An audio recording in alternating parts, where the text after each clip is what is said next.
What is up? Welcome to Etsy Jam. In this episode, we get to chat with Hilary from 231 Designs. Hilary started her shop in 2015 and in just over a year has more than 2,500 sales. Stick around and hear Hilary coin the term Naptime Hustle, talk about time management, working to find a niche market, and offering some really great advice for early shops or sellers who are just getting started. Up next on this episode of Etsy Jam. What is up? Welcome to Etsy Jam, the flamboyant show where we have serious conversations. I am Gordon from Marmalead. And I am Richie from Marmalead. And if you don't know what Marmalead is, it's the best Etsy SEO and market research tool for serious sellers. So if you have an Etsy shop that you are serious about, you need to go check out Marmalead at marmalead.com. Check it out. It's also what allows Gordon and I to do the Etsy Jam because we do Marmalead full time. And today we have a special guest with us. We have Hilary from 231 Designs. Thank you for joining us today, Hilary. Hi, yeah, I'm happy to be on. And Hilary's a stay-at-home mom, and she kind of started her current shop as what was the phrase you used? Naptime Hustle? Was that what you used? Naptime Hustle. Yeah, which is awesome. Richie and I got a good kick out of that. And you started your current one in 2015. Do you want to kind of take us through, where you were and how you got into it and started with it? Yeah, sure. I am a graphic designer. I studied graphic design and actually commercial printing in college. And so I've always had a love of design and type, and was in the commercial printing industry. And then I was a yearbook rep for a number of years, which was really fun, getting to do design, work with kids outside the home and help them build yearbooks, which I loved. But when I had my little guy last, 2 years ago, I decided that I didn't want to be on the road all the time and wanted to stay home with him and figure something out that would help me get to spend more time with him and work my own hours and hopefully bring in a little bit of money. So I started my shop in November of 2015, right before the holidays, and it was kind of off and running. I think November is an awesome time to start a shop because the holidays are such a busy time on Etsy. Mm-hmm. And I got my first sale my first day, and it's kind of been No way, that's awesome. Crazy. I know. I couldn't believe it, but it's been onward and forward since. And you sell like laser engraved personalized items on Etsy. Now, did you know right off the bat with your graphic design background that that's really what you wanted to be creating, or like how did that happen?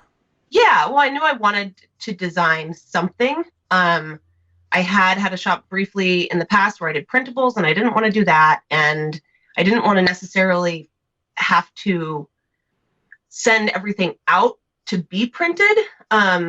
And I didn't want to do vinyl. I know there are a lot of people on Etsy that do vinyl too, but I just felt like the competition there was so high that I wanted to do something a little different. So I found an ad for this laser engraver that was coming out and thought, like, that's really cool. Like a laser, it's a pretty magical tool. You can create something on the computer and send it over and do it on your own.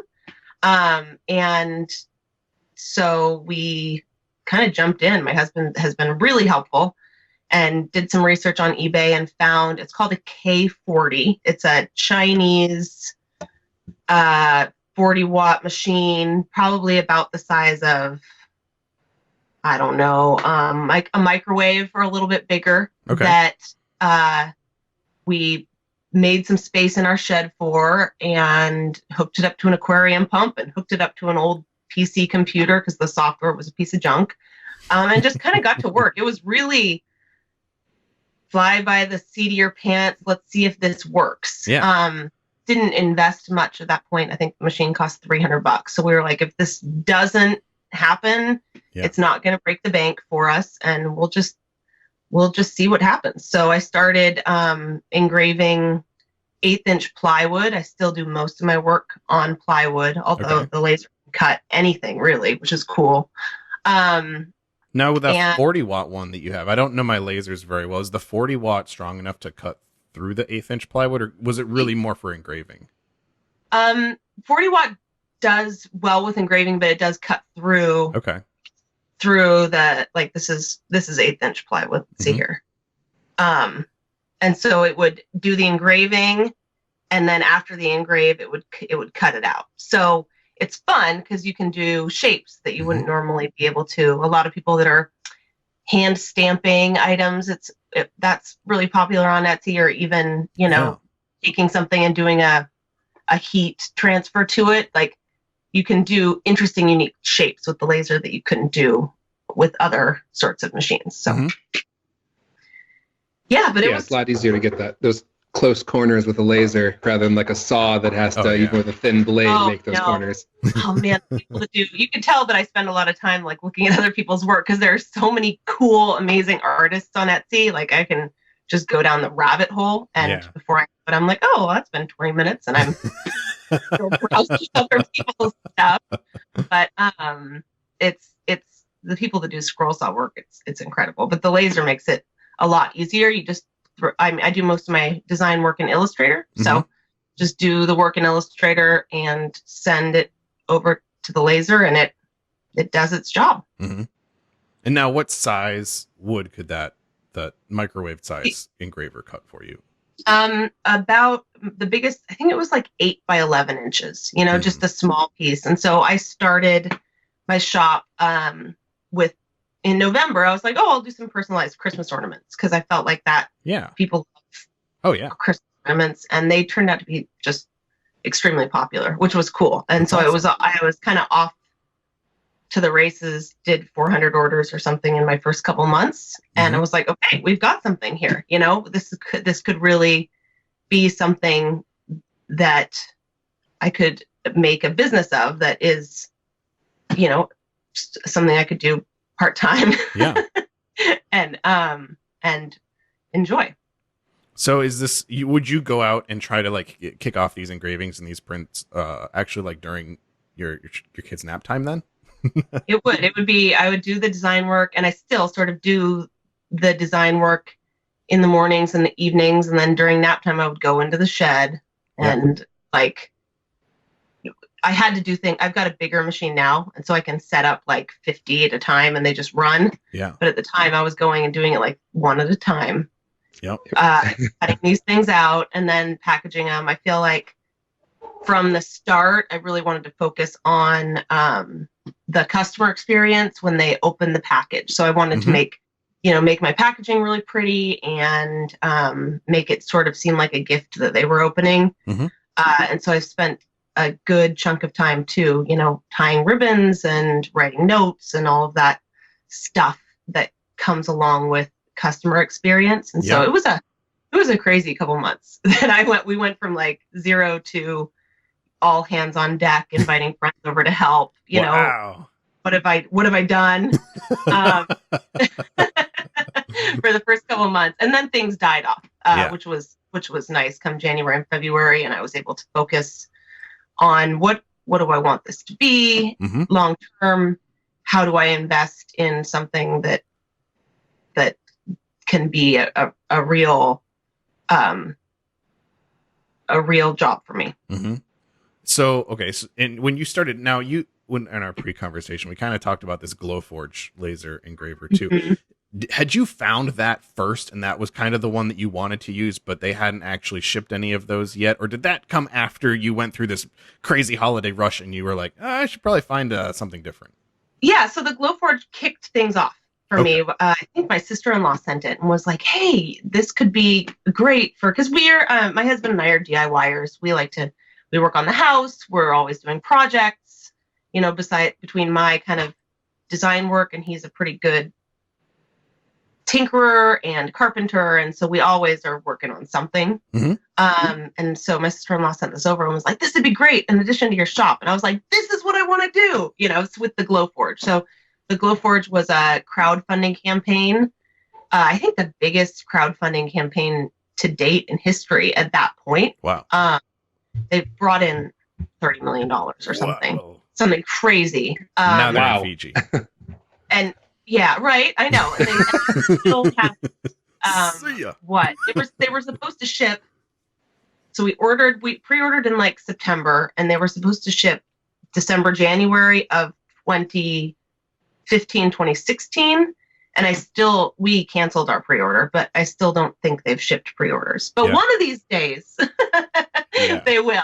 And then I'll maybe have a little bit more competition on Etsy. But until that point, laser engravers are still kind of tricky to work. And I would definitely, before ordering one, do the research, because they're not easy, or as we were talking before, not like the safest machines to have around. So how long was it before you graduated to the machine that you have now, which it's a beast of a machine, it sounds like. You said it's the size of your Mini Cooper, which... Yeah, we worked on the little eBay machine until, I think it was like November. So it was almost a year we were on the little machine in the shed. Decided last spring, so about a year ago around now, that we wanted to upgrade, and did a lot of research on how we wanted to do that. We ended up importing our machine from China. So dealing with customs and broken English with Chinese manufacturing, and getting it here on a boat and all that. So it was a lot less expensive than buying an American made, like a Trotec or a Boss, or one of those like Epilogue real American lasers. We saved a ton of money, but we're still going through a lot of growing pains with that. It came on the truck. It was the weekend before Thanksgiving last year. And it was like in the nick of time. Thanksgiving busy again for the holidays. Yeah. And we spent like literally 3 days around the clock trying to like get it up and running. Yeah. So that I could, wow. So that I could start manufacturing. It's actually not horrible that the Glowforge didn't show up, I guess, because there's no way that would have kept up with your pace. You know, yeah, I don't think so. I think we probably would have ended up going for something bigger anyway, because what I was saying before, I could do like 8 by 11 sheet of plywood. I can do a full half sheet now, 4 feet by 4 feet. Yeah. Sheet of plywood in the machine. And so I can do big signs, or like if I'm doing little stuff like this, I can do a lot of them at once. I'm working on going into the wedding market, like save the dates or invitations or favors, because that's something that you design one time and then, just step them up on a sheet and let them run. So there's less computer design time on that. So the capabilities are really endless. It's just all about the amount of time that I have to do it, and then following like what people are going to want. I feel like I put a lot of stuff up that's kind of, not that it's a dud, but so people are, as you guys well know, people are searching for some things and not other things. And so my struggle has been with my couple hours of nap time, or after the little guy goes to bed, what do I want to put my efforts in on, and where do I want to focus my energy to create something that I like to make, and also something that will sell. Yeah, which makes sense. If you can find the area where those meet up, that's awesome, because then you have the energy for it, and you're getting the success, which helps kind of feed that energy for it. It sure does. Yeah, when something is selling, it's really feels good that to get orders and have people like them, and to be bringing the money in, getting the cha-chings. I always feel kind of bad when people set up shop right after the holiday rush, or not just right after the holiday rush, but right in like the middle of a slump, where just all across online sales is in a slump.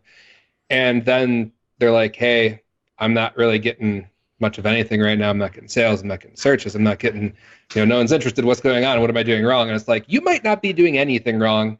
You're brand new. So, you don't have any track record. You don't have anything. And, no one's really looking right now. So like even the seasoned pros are kind of in a slump. But, like you said, you start in November when people are really at it. You were able to get a sale the first day. And even though you might not have been doing everything right from day one, like there's more forgiveness in it because you just have so many people. Yeah. The first thing I did too was I priced my products low. I knew I was new to the market, and I think I started these at $8, and now I'm selling them at 15. So, I wanted to ramp. And so I would suggest to anybody start, like if you sell crocheted objects, maybe build up some inventory and list them in October. If you want to get into the wedding market, January, February, it's all seasonal, and it's all about finding the time that the people are going to be looking for your items. And maybe if if you do crochet, try and figure out a way, if you want to sell something in February, to give it a Mother's Day spin, or, give it a Valentine's Day spin. Try and sell things that people are looking for, because it's so discouraging when you put something up, but nobody's looking for hats in April, Mm-hmm. or knitted crochet. Mm-hmm. Right. Once in a while, I'll see someone wearing a winter hat in the middle of summer, and I'll be like, how is that person managing to do that? I'm roasting right now. I mean, like, they're really committed to that look. You know what I mean? Like, once in a while, it's, Unless you live in San Francisco and it's super foggy and cold in July, which is sort of the case here sometimes. But and we also have a lot of pretty solid hipsters in San Francisco. Committed. Very committed to that look. So. Well, and you touched a little bit too earlier on, getting things done in the couple hours that you have during nap time and after the kids are in bed, and that there's only so many hours in the day. You mentioned it in the write-up that you sent over that can be a struggle sometimes, and that is definitely like a common thing. I think we all struggle with that, and figuring out, how can I best use my time? What have you leaned on to help you kind of figure those things out? That's the struggle, isn't it? I use my phone probably more than I should. And as my toddler's getting older, I do less. I'm trying to do less of it, like have it in my hands, but I'm constantly making, I use my notes or my reminders app to make lists while my mind is, I'm, playing race cars, and my mind is thinking about what do I need to do during nap time. So and then once nap time comes, I've got my list. I know what my priorities are, and I can get off and running, because, you're thinking about it. Anyway, at least I'm thinking about what needs to happen once I have some time to myself. Yeah. Often. Yeah. So I do that. Anytime I can get 5 minutes or 10 minutes to respond to convos, or to check. I mean, the Marmalead app is pretty good on the mobile device. It's not as good as on the desktop, but like I get an idea and I'll hop right on there and see, like, oh, is this something, can I get my greens? Like, can I get all greens? And if I do, then it's something I know I want to focus on. If I have some time, I feel like I do in the mornings, I'll answer combos while my husband hangs with the little guy before he goes to work. I get a little time to do convo answering, see what orders came in, and I use my nap time to work as best as I can. Yeah. And then follow up in the evenings. There's really no magic to it. I wish there was, but focus as much as you can during the time that you've got, and then try and always. I feel like I'm always thinking about it. Oh, the other thing, I was writing some notes. The other thing that I like to do now is group like items. So if I'm selling, I'm kind of multi-passionate, and so my shop isn't, I've kind of got a little bit of this and a little bit of that. And I've got a 1 to 2 week turn time. So if I've got, right now I'm selling a bunch of like little wooden crosses with names on them because it's baptism season. And so I'll do 8 of those in a day, and then they're all out, and then the next day I'll focus maybe on the ornaments, and so kind of grouping like items, you can get a little bit more in a groove for the time that you do have, before it's time to get back to mom life. That makes sense. I like how you batch it like that. And, again, kind of keep things fresh. That's a great example of another season too. Like, everyone's very focused on particular things in the holidays, but I mean, there are all sorts of things like baptism season. That's the thing. So, think outside the box and, jump on those things. Don't just think about the big ones. Yeah, and that's, I think, has been part of my success too. And in the last 12 months, I've really been focusing on the shop. Like right now, I'm thinking about what can I do for Father's Day? What can I do for graduation? Because Mother's Day is almost come and gone. Mm-hmm. Where a year ago I wasn't thinking ahead like that. And so thinking about Father's Day, or even like starting to think about fall, what could we do? What can we do for fall? And get those listings up in the shop early enough that they can get a little bit of traction. Because if you list something for Father's Day 1st of June, it's almost, first of all, it's almost too late for you to get it and have it out. But people need some time to find it, and I feel like the Etsy algorithm needs some time to like find that you're even there. If that makes sense. Mm-hmm. That does make sense. It does make sense. Yep. Yeah, I mean, especially when you think about the lead time that's required for, just fulfilling the order and stuff like that. And most people who shop on Etsy are familiar with that. They know that, these are personalized things, especially if it's a personalized thing.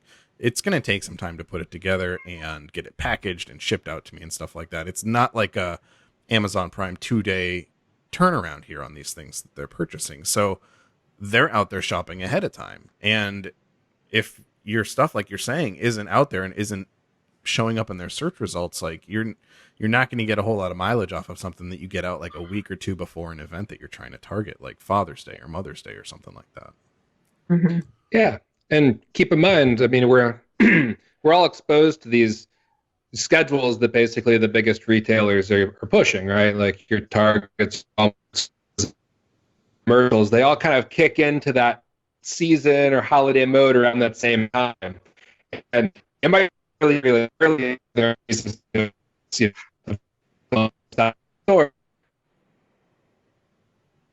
that, and you're listening to Christmas music in October, you can't help but start to think about it because it's everywhere. If they're going to spend all that time and money on putting people in that mindset, us, the little guys, might as well kind of ride that wave, right? And be like, well, if everyone's already in this, being bombarded with it, let me throw my hat in the ring too. I know last year my holiday business really started picking up in September, which I was totally surprised by. Like, who's ordering Christmas ornaments in September? But people are, so get your right? stuff up in August, because wow, people are going to start looking for it. So, and ride the wave as long as you can, like you were saying, it's great when you are making money, and, and so do it while you can. Start early and keep it cruising. Yeah. And you were telling us a little bit of a story too before we got started, that when you started with your Chinese, your K40 laser engraver, it wasn't all smooth. There was a bit of an incident, it sounded like. Yeah, we had a number of early incidents. It was definitely a learning curve. But yeah, we had a big fire, which was crazy. I was engraving acrylic, which is not something that I was normally doing. I was kind of doing something special for someone. Mm-hmm. That I've learned since, like when people come with custom requests that you don't think you can handle. Yeah. Say no to them. Mm-hmm. Early, I was like, I just say yes to everything. And sure. I think that's a factor of I'm busier now. Mm-hmm. And I was sort of trying to find my path at that point, but I was engraving acrylic at a slow speed, and I came back and there were like flames coming out of the top of the machine. Everything it did. It was crazy. Yeah. Grabbed a bucket of water and poured it on, and called my husband in tears, and he was like, "We'll figure it out. We'll get a new one." Because when you have orders coming in, yeah, you need your equipment. Yeah. Make it happen. So we ended up going through 2 of those small machines before we got the monster that we've got in the garage. Gotcha. So were you able to get that replacement one right away then? It came pretty quick. Yeah. Okay. Was like, I don't know, a week of downtime maybe. They're pretty easy to get off eBay. I would just suggest before you get one to like know where you're going to put it and know how you're going to make it all happen, because it's a learning curve for sure to figure out how it all works together and and make it happen. Again, the cool thing about laser engraving is that you can do anything, but the drawback is you're dealing with a major beam of light that could, you could lose a finger or whatever. Or a house, you could burn your You can lose things you like, whether they be attached to you or things you're living in. Luckily, I didn't burn the house down or the shed down. My husband would have been really sad if I lost all his tools. Yeah. Which is, I was like in there working next. I think I have my computer on his planer, his jointer planer machine, and I was working next to the chop saw. Yeah. In my little space. So I'm happy to be out of the shed and in the garage now. Yeah. Where I've got a little bit more of my own space. Yeah, I could see that. And I mean, it'd be cool to be able to open the garage door. It's almost like working on a patio then. Kind of nice. A little breeze. Totally. Good point. Yeah, patio. Exactly. Especially when you're working with spray paint. You need that cross ventilation. Yeah. Otherwise things get really crazy. Yeah. It's so funny how everybody's got their process, like I'm sure no matter what you make, you've got your process and your challenges. And for sure. It's been fun to sort of be able to, over the last year or so, streamline mine. But I'm always wanting to do new things. So I feel like even when I've got something that's going well, I'm like, oh man, but what about trying jewelry, or what about trying this or that? And yeah, I don't know. It's a little bit of ADD or something. I think all good creative people probably have a little bit of ADD. So it's that's true. I'm sure I know.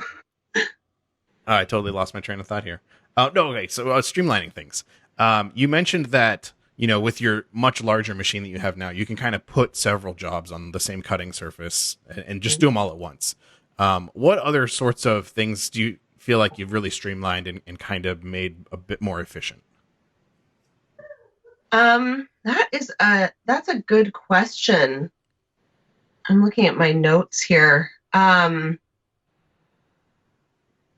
think in Etsy, there are a lot of things that you can do to streamline your process, whether it's use the calculated shipping profiles. If people aren't using calculated shipping profiles, that's huge. Putting all your like items in there, and the weights and the packages and everything, and then you don't have to mess with weighing, you don't have to mess with figuring sizes out. You can just have the customer pay, put in a little extra for yourself. I say, I spend money on boxes and bubble wrap, and so ribbons. I always add $1.50 or $2.50 handling to each of my items, because it helps. If the customer's paying $3 for shipping, I have them pay $4.50 or so. So at least I'm covering my costs on the stuff that I use to ship. So shipping profiles is great. Those preloaded convos that you can do. I send a lot of proofs because I'm doing custom work. Yep. So I got a couple preloaded convos at the holidays. I'm not doing custom work right now, or have 5 or 6 of those things set, so when someone responds, you don't have to type a special message. Yeah, you can just have that ready to go, and then add a couple things here or there. That saves a lot of time. That's a good tip. Is that something that you kind of knew you wanted to do ahead of time when you were first starting, or did that come after you kind of found yourself responding to the same sort of things in the same way and you started building those out? Yeah, I think that you find yourself answering the same question 5 times in a day, and it's a lot easier to just put something in there. It's really 2 clicks on the app to like throw a preloaded message in there. And then also, if you're getting a lot of the same questions, like, not that everyone reads listings, but try and put it in your listing. Yeah. Or try and put it in your shop announcement, so that at least when someone asks you what your lead time is, you can say like, hey, take a look. Yeah. It's right there in my shop announcement. So that's good. I do a lot of copying of listings, because especially now that Etsy's added the attributes thing and Yeah. different colors and different this and different that. It's like, it's a lot to get into a listing. Yeah. So if you get a listing sort of the way you want it, and then you just copy, change your SEO, change your title, change your photos, that saves a lot of time if you're doing a lot of similar things. That's been really a lifesaver for me. So, and then just try and, sneak out 5 minutes or 10 minutes when you can. I just try and if I can keep on top of my convos and then keep on top of my shipping, I feel like I've won, I'm not always working on new products, but just keep on top of things and not let them get behind. So now when you are working on new products, because like you're saying, there's, as a designer, there's so many different things you could do with a laser engraver. So when you're coming up with new ideas for things and floating them out there, how long do you kind of look to make a decision whether or not this is something you kind of want to, keep working on and keep messing with your SEO on? Or are there things that you just say, you know what, like, I thought this was a good idea, it just hasn't really like caught on like I thought it would, let me just pull it? Or do you leave them? So far I haven't pulled much. The only time I pull something is if it goes like the full 3-month cycle, or I one up it and it goes another 3-month cycle and it never sells. Because it's nice that people come to a shop that looks full. Yeah. It took me, I just got to 100 items in my shop, and I've heard that that's kind of the magic number. There is no real magic number, but I sort of celebrated when I was like, 100 items, Yeah. There's stuff in there. Like, I do a little bit of jewelry and it doesn't sell great, but it's nice to have it. I feel like if you get your target market down, somebody might come back looking to work with you if they've had a good experience. And so I'm sort of hoping people that came for a favor for their wedding will come back for a sign for their nursery, or maybe they want a Mother's Day gift, or, so I try to put a variety of stuff in there, but it's a trick. I mean, for me, really, the issue is, what do I want to focus my next effort on? And when I'm looking for that, that's when I really use Marmalead or research in the Etsy app. I don't know how ethical this is, but I've got a separate Etsy. I'm sure it's silly. I'm sure a lot of people have them, but like, I've got a separate Etsy account from my shop where I follow a lot of the people that do kind of similar stuff. And so if I'm looking to see if I want to do a little product research, I can quickly go through and see what other people are doing, sort of what the trends are. And it helps me sometimes get inspiration, for especially like when you're looking for photos, or when you want to see what sorts of fonts are selling. It's fun to follow other shops to be inspired, and then put your own spin on things, obviously. But absolutely makes sense. Gordon, what did we call that episode? We called it like original spin or something like that. We had a jam on that. Yeah. The Steal Like an Artist concept. It's a book by Austin Kleon, No idea is new, right? Yeah, haven't been for years and years and years. Yeah, so I've the latest thing I did is grab some cheap cutting boards at IKEA. I'm hoping to do some cutting board designs because I think that's really cool, engrave on a cutting board. Yeah. But it's funny with the machine, like, people are always coming to me saying, "Oh, do you think you could do this? Do you think you could do that?" And I'm like, yeah. I just, what's going to appeal to my target market? What's going to sell? What's trending at the moment? Yeah, is sort of where I want to focus my energy and my efforts. It's so much easier to like sell to a market that it exists than to create a market. That's a lot of energy. So yeah, it makes sense. Like, if something is trending, if people are in the market for something, it's so much easier than being in the business trying to explain to somebody like, hey, you need this. I know. And that's the thing with Etsy. And I'm in a couple, shout out to Flourish. I know you guys know Flourish, but I'm in a sure do. a couple great groups that have really awesome support networks of other handmade sellers. And I learned so much in those groups, even just watching the boards and seeing where people are succeeding and failing. My heart goes out to people that really love making something that nobody wants to buy, and Yeah. And struggling with that. And Yeah. my advice, you just see how you can, if you really want to sell your stuff, if you're not just there Yeah. for a hobby, like if you really want to have success, check Pinterest, check Etsy, look for places that you could tweak your item to make it something that people are going to want to buy, And personalization for me, like I would love to make, and I've tried you talking about when you make stuff and it just isn't selling. Like I've tried doing fun sayings or, welcome signs or, holiday signs, and they don't sell like personalized things do. Mm-hmm. And it's hard to make personalized stuff because you've got to do it on demand. Mm-hmm. It just sells so much better because that's what the Etsy customer is looking for, I think. Yeah, that makes sense. There's definitely a balance there. Like as an artist, that I think, if your art is just purely for art and your own enjoyment and the enjoyment of others, that's one thing. But if you're trying to sell it on Etsy or a platform like Etsy, there's a balance you're going to have to hit where it has to be somewhere between what your passion is in your art and what the market demand is. It's kind of like, music artists probably have this same thing going on where like, if you go full on with what your audience wants, well, they call that selling out, it's like, yeah, you're still making music, but they'll say you sold out. And it's kind of the same battle, I think, that a lot of artists have inside themselves of, I still want to make something I'm passionate about, but find an audience that still connects with it,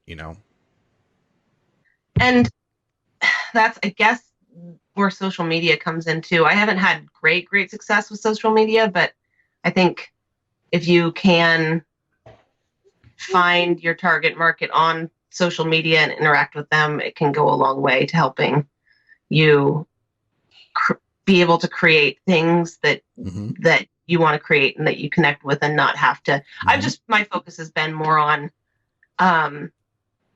SEO and looking for things that are going to sell on Etsy. But I've seen people that have had great success, finding 15,000 followers on Instagram. And then it doesn't matter what you're making. There's people there that want your stuff because they see it and they connect with it on Instagram. So it all just depends on where you want to put your efforts in.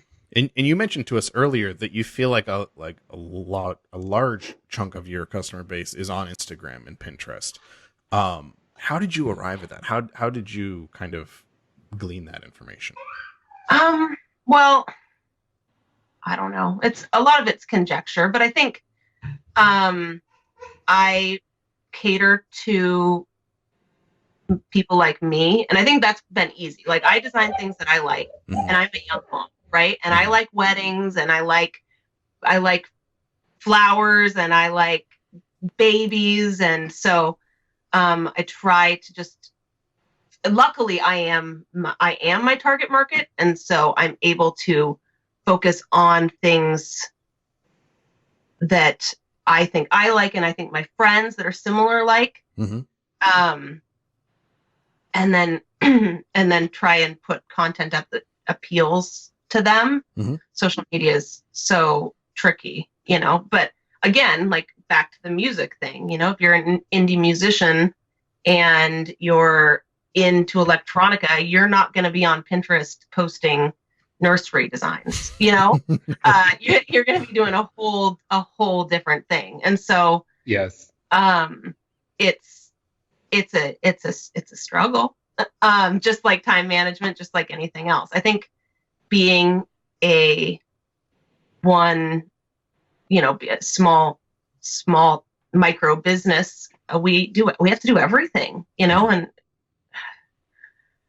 it's so hard to feel like you are the customer service department and the marketing department and the factory and the shipping department, and it's you have to focus your energies in the place that you feel like you're going to get the most return. Mm-hmm. And absolutely. I don't know. I wish I could say I had 15,000 followers on Instagram, but check back and maybe I will. Follow me on Instagram at 231 Designs. There you go. Yeah. Baby steps. Yeah, social media is an interesting beast. I always feel like too, you're better off having like a smaller group of people who are actually really engaging with you and kind of, on Twitter tweeting at you and stuff like that too, than a much larger group that is just kind of consuming and not really engaging with the things you're posting and stuff like that too. So it's definitely, I think, best when you ramp up those things slowly across different social media platforms and stuff, and you can really be there to be in the conversations, and you kind of get used to like the different things that happen on the different platforms and groups and things like that, and then you can participate in those too and stuff like that. But yeah, social media is a really crazy beast, I think. Oh man, I totally agree. It's got to be one of those things that, your market hangs out in this part of social media. So it's not just like Instagram. It's, what hashtags do they follow? What other people do they follow? What influencers? And it's so much easier, if you make the things that you like, because then other people like them and buy them. So at least you have part of it figured out, Yeah. And that helps. I mean, I feel like even if you don't make, if I was doing the other thing, we're beer drinkers in our house, and we love kind of craft beer, and we have a kegerator out back, and so I've made tap handles for kegs, and I can do glassware. So I would love to focus. I would love to do more of that, like some cool like bottle openers or tap handles or barware, because it's something that I'm into, but that's not where my target market is. My target market's not buying that sort of thing. Mm-hmm. Not yet. Well, right. I mean, I'm sure found a way. But if I were going to go down that path, I'd be trying to reach a whole different group of people on social media, right? I'd be trying to reach people that drink beer, people that like that culture, and that's a whole different beast from the kind of moms and people that like design that I'm sort of trying to reach right now. Yeah, maybe it could be good like anniversary gift stuff though, like little hint, like, hey, like you need an anniversary gift for your husband, or like a Father's Day gift, it'd be really cool. A tap handle. If you don't know what to buy, pretty sure he'll like this one. You could take pictures. That'd be like, hey, we've got one. We love it. It's fantastic. Check out this engraved handle. This thing's gonna be awesome. It's gonna be, one of these days I'll get around to it. That is the problem with being multi-passionate, is having more ideas than time. You said you can do glassware too. So you got one of those. I've only seen pictures of it. I've never actually seen in real life, but it's like rollers and it kind of turns it, right? It's a rotary.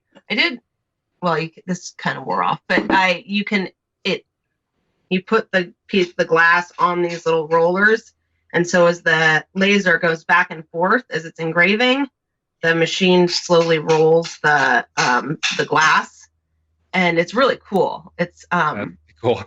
Yeah, it's so fun to be able to make gifts for friends, and like anytime anybody wants something, I'm able to create it. I mean, the struggle then is people are always wanting things. Right? Yeah. Hey, will you engrave my laptop? If it messes up, are you going to be cool and we'll still be friends? Or, hey, hey, I really need a shower gift for my friend and I need it like day after tomorrow. Is that fine? You're not doing anything, right?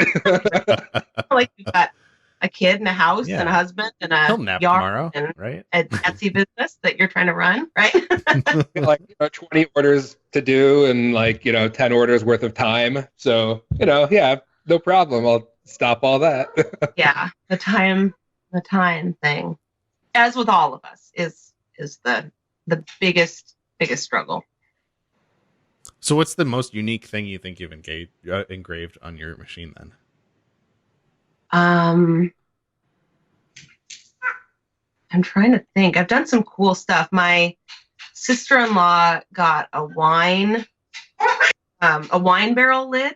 Oh, cool. So like the top of the wine barrel with Yeah. the metal ring that goes around it, and I Yeah. engraved their sort of family logo on that. That's pretty cool. Which was fun. I'm hoping I want to do one of those like growth rulers, like Oh yeah. custom growth rulers for my Yeah. kid. Started Yeah. to. I haven't done it yet, but that's the sky's the limit. You could throw a door through there if you wanted to and engrave a door. It's just doing it. Yeah. Setting up a file and taking the time to get it done. Yeah. That's pretty mind blowing. The one that the library that Richie and I had used forever ago was like a 2x4 foot little. I mean, little. I say little. It seemed huge at the time. I can't even imagine having. It actually was 1x2, wasn't it? It wasn't even 2x4. It was a 1 foot by 2 foot little thing. And to have a 4x4 machine, it's crazy. Yeah, that's awesome. And it's got a Z-axis, so Okay. it'll lower down if you wanted to do tall things, like the tops of boxes or stuff like that. So it's a pretty cool tool. It's fun when we have parties. I always take people out to the garage and give them demonstrations. That's awesome. Yeah. Well, they've got a beer from my kegerator, and I don't know, drinking and high voltage equipment may not mix that well, but I think it's a great combination. I think so. I don't always laser engrave, but when I do. But when I do, I have a beer. I have in at my least hand. a beer. It's a struggle from working from home. I always wait until my husband gets home to pour a drink. There you go. Hey, can you come home early? That's a good boundary. It's all right if I'm just talking to you on the phone, right? Like that's kind of like you're here. Yeah, let's Skype so I can he's disappointed. He's like, well, I can't. Just let me know when you get in the car. That's kind of home. Yeah, close enough. I'm trying to look over my notes here. The other thing that I've had good success with that I would suggest is if you're in a local market that has local teams,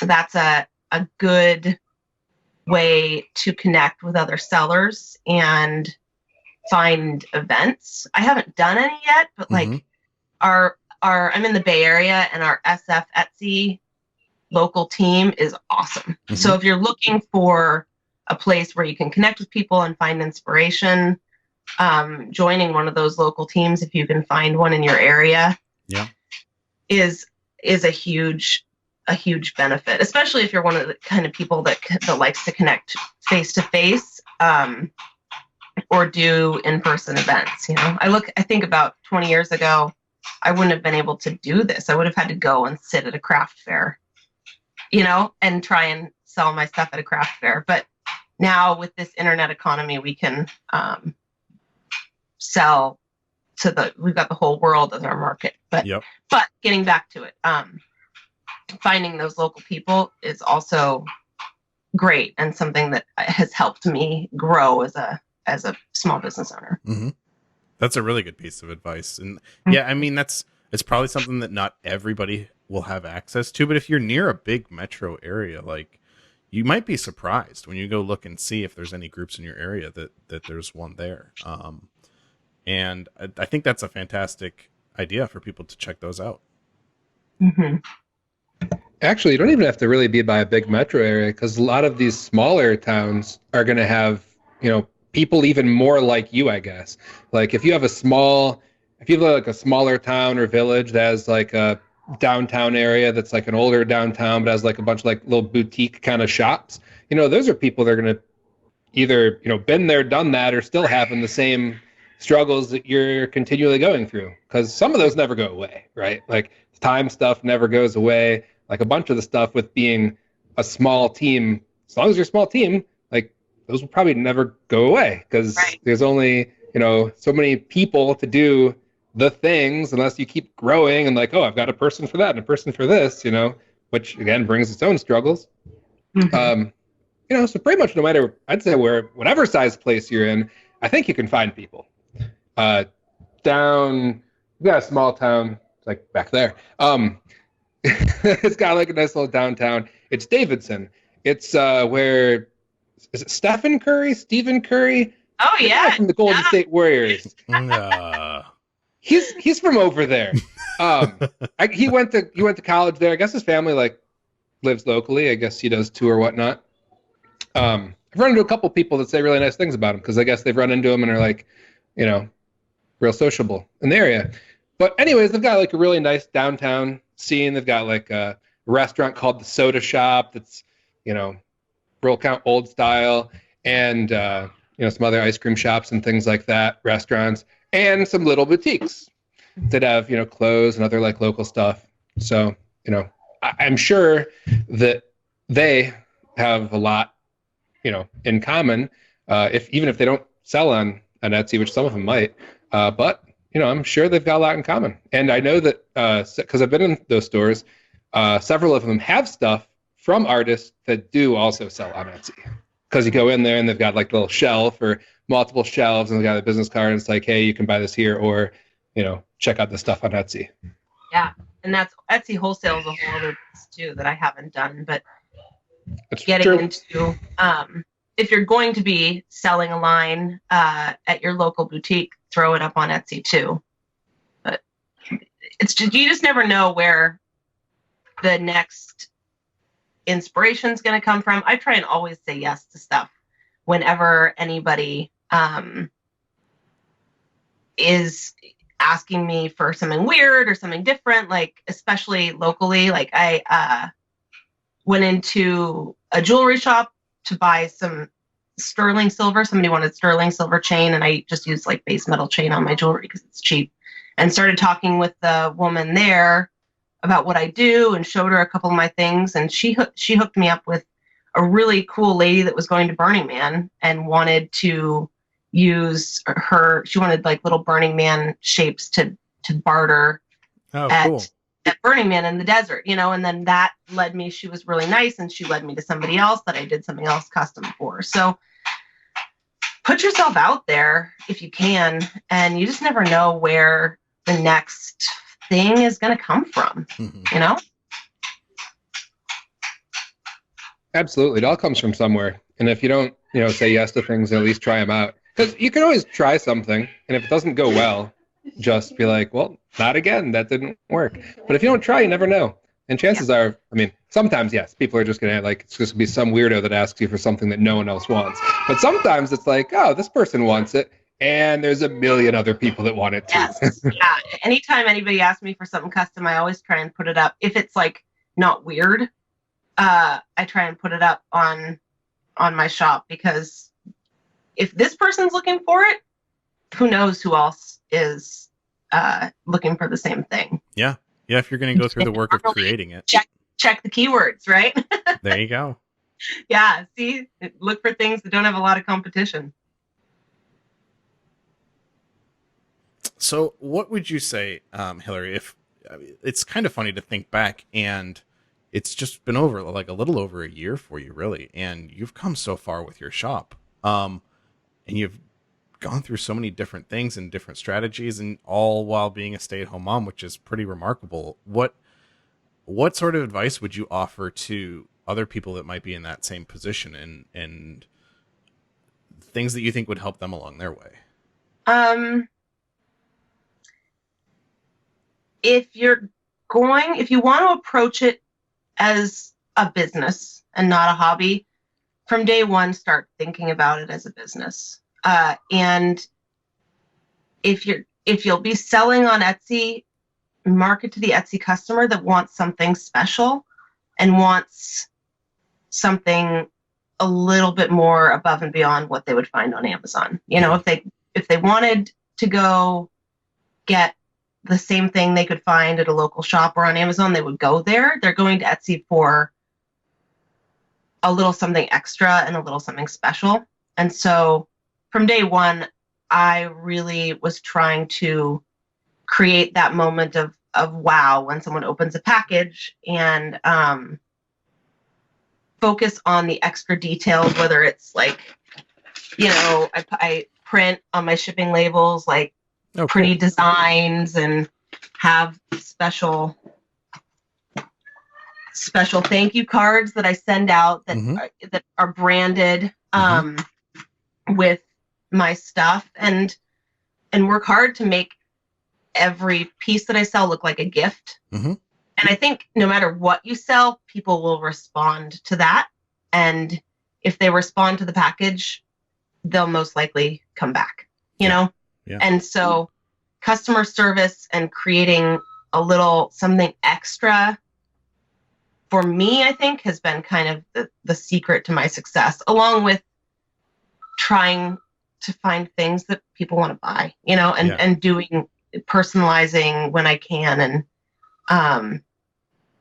and creating a little moment of wow in somebody's day. How cool that we can make things in our homes, sell them to people we've never met, and like become a special little piece of somebody's lives, right? That's like just, it blows my mind every day. People buy things from me and that I'm able to like help brighten somebody else's day. Yeah. Well, and you think too about all those little tiny connections and doing it over and over and over and over till there's just this huge web of all these little lives that you've touched with your products. I know. 2,500 in a year and a half. It's crazy. Yeah. Crazy, you know? So. That's awesome. And if things get busy, try and find help is my other suggestion. But it's been such a fun journey. And I would say anybody that wants to do it, just do it. Just jump in and get started and try and, you know, create something that you would want that would put a smile on your face. And you'll hopefully do that for others as well. That's awesome. I like that. Yeah, and that's a happy way to look at it. Yeah, they always say, you know, scratch your own itch, and that's kind of doing that exact thing. So that's great. It's a great place to start. Yeah, I think if you're happy doing something, then it really shows too. I think it comes out. So, yeah, I hope I was able to give a little bit of advice. I've learned so much from you guys on this podcast and from other guests on the podcast. I feel like you always pull something out that you can write down or think about and help you on your way. So I was happy to hopefully do that for someone else. Thanks. Yeah, definitely. I learned so much on these podcasts when we have guests on too. I love the episodes where we get to talk to people and hear their story and little bits of wisdom from them and their experiences. It's awesome. So, and thank you for sharing yours with us today too. And everyone who's listening gets to share it with you too. There was something I wanted to mention that you said a little earlier on, which was like, you know, putting certain things in your listing or your about section or like updates and things like that. And I think that's really good. Like put things in these different places. And a lot of times people are like, oh, I don't worry about descriptions, or I don't worry about shop updates, or I don't worry about this or that because no one reads them. It's not that no one reads them. It's that everybody doesn't read them everywhere. There are some people that don't know the shop update stuff are there, and so they don't read them. And there are some people that don't read descriptions, but they read this other thing, right? But like, there's not one place where everybody reads it, except for like maybe their receipt. Like maybe the most people are going to read their receipt. But even then, a lot of people don't read that. So I think people sometimes get too focused on, well, I'm not going to do it because everybody doesn't go there. And then they switch it to like, no one does it. But no, like people do. It's just, it's split across like 5 different places. Yeah. 20% read it here. Yeah. There you go. Spot, the announcement at the top. It's so hard when you have 100 listings to go through and update every one. But if you put it at the top and you put it in all caps, hopefully you'll get people's eyes on it, is something I've learned. Lots of spaces and put things at the top and in all caps, and hopefully they'll capture the most important information. It has become hard to catch people's attention these days. Yeah. Because everything is basically like a big flashing shiny light now, So it's really hard to be like, no, this is actually really important. Like right here, please read this. It's like, oh, that's cute because this thing is like on fire over here. That's a lot more interesting to me. And it's like, well, how do I do that? Yeah, it's tough. Everyone gets desensitized, and then things only get worse. They keep competing with each other to be more loud and obnoxious to get someone's attention. It's really, really tough. Well, look at movies these days. Look at a movie from 20 years ago, and then look at the movie, like an action movie. Look at the action movie from 20 years ago, and look at the action movie today. Now you have The Rock and like 300 explosions per minute. And back then you had like, Clint Eastwood and maybe a flat tire in a, medium speed chase, it's very different. The level of, what's going to make you go, ooh, is like way up there. Our goldfish mind spans these days. It's hard. Yeah, absolutely. Yeah. I blame Snapchat for their 6-second videos.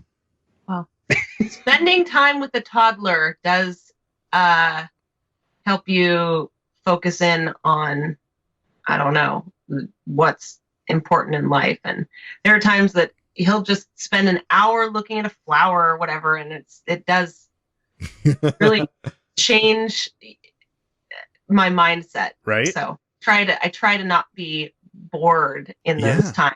Try to focus cool. on Yeah. When everything is a new adventure and everything is a discovery. Yeah. It's such a different pace than what we do. Yep. Instagram and Snapchat and scroll and so it's good to be mindful of those quiet present moments. Even though sometimes they can be a little mind numbing, as I'm sure you guys know. Yes. That's awesome. There's so much truth in that. That's really good. Like, it kind of forces you to slow down sometimes and just take your time with things. Like, my son's into trucks right now, and so he'll want to look out the window and look for trucks to drive by. Well, we live in a pretty quiet neighborhood. There's not a whole lot of trucks that go by, but he loves it if you just like pick them up and hold them by the window, and it'll look for trucks, and he'll say truck and vroom. 15 things to do, but we're gonna look for trucks. Yeah, I don't know, buddy. I don't see any trucks today. Yeah, it's fun. Well, speaking of my toddler, I think my childcare is probably nearing the end of her window. But it's been really fun chatting with you guys. Absolutely. You too. Thank you so much for taking the time to chat with us, Hilary. It was fantastic. Yeah. And for everyone else, we will catch you guys next time on Etsy Jam.